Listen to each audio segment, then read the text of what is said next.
إذا راك حابة ديري عشاء بالنسال في قياسي فيه سباكيتي بزوج بيضات بمقادير بسيطة. يلا نبداو على بركة الله. أنا جبت صدر تاع الدجاج، قطعته كاع شرائح، مارينيتو، درتلو عصرة تاهين، موطارد، كيري دجاج، شوية زيت وفلفل كحل وزنجبيل وفلفلة حمرا، كي خليته نص ساعة كي يشرب لي كامل قاع ديك لاصوص.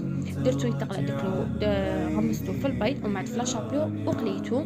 درت سباغيتي، درتها في الماء يغلي، ومن بعد درت هنايا حبة تاع بصل، قطعتها مربعات صغار، درتها تستغلى. كي تقلات لي درت شوية فلفل كحل، زنجبيل وكيري دجاج، ومن بعد درت كريمة سائلة، ودرت فرماج. هنا فرماج اختياري، اللي عندكم في الدار ديروه. انا هنا كان عندي قوابض دقات صغيره، درتو خليته يتشرب، ومن بعد قدمته ودرت له شويه معدنوس من الفوق.